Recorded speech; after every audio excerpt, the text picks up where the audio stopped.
വാങ്ങിച്ചോടി, സത്യമുള്ള പൈസ കൂലി വേല ചെയ്തുണ്ടാക്കിയ പൈസ വാങ്ങിച്ചോ. മക്കളെ, നീ വല്ലയിടത്തും പോയി വീട് വൃത്തിയാക്കി കിളച്ചും കൊണ്ടുവന്ന പൈസ ഇവിടെ വേണ്ട കേട്ടോ. ഇവിടെ ബുദ്ധിമുട്ടൊക്കെ ഉണ്ട്, ശരി തന്നെയാണ്. അത് നീ ജോലിക്ക് പോയോണ്ടൊന്നും അറിയൊന്നുമില്ല. അതെ, എല്ലാരും നിർത്തൂ. അമ്മ പറഞ്ഞല്ലോ അമ്മ, ഞാൻ കള്ളം പറഞ്ഞിട്ടാണ് പോയത്. ശരി തന്നെ, ഞാൻ കള്ളം പറഞ്ഞിട്ട് തന്നെ പോയത്. ഇല്ലായിരുന്നെങ്കിൽ ഇവിടുന്ന് ആരും എന്നെ വിടത്തില്ലായിരുന്നില്ല. പൈസ കിട്ടി, ശരി തന്നെ. അമ്മ പറഞ്ഞല്ലോ ഇപ്പം എന്നെ കൊണ്ട് എങ്ങനെ ചെയ്താ ഞാൻ അങ്ങനെ പണി ചെയ്തിട്ടുള്ള കാശൊന്നും ഇവിടെ വേണ്ടെന്ന്. പക്ഷേ ശരി തന്നെ, ആൻ്റെ ഉള്ളു 10 രൂപ അരി മേടിച്ചിടുമ്പോ ആച്ചൊന്നിനല്ലേ ചില പഠിപ്പിച്ചിട്ടുള്ളേ. എല്ലാ ജോലിയും ഇവിടെ കൊണ്ട് ചെയ്യണമെന്ന്. അച്ഛൊരു മഹാകുടുംബത്തില് വായില് സ്വർണ്ണ കരണ്ടിയായിട്ട് ജനിച്ച മനുഷ്യനല്ല അച്ഛൻ. എന്നിട്ട് അച്ഛൻ ആ സ്വത്തും പണമൊന്നും വേണ്ടാന്ന് വെച്ചിട്ട് ഇവിടെ വന്ന് എന്തൊക്കെ പണി ചെയ്ത് അച്ഛൻ.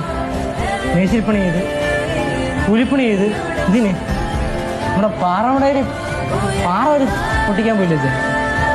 അതുകൊണ്ട് ഈ കേച്ചു ഈ കുടുംബത്തിന് വേണ്ടി എന്ത് ജീവിച്ച അച്ഛനും അമ്മയും നാട് പണിയെടുക്കാൻ പണിയെടുക്കണമെങ്കിൽ കണ്ടുകൊടുക്കാൻ പറ്റില്ല.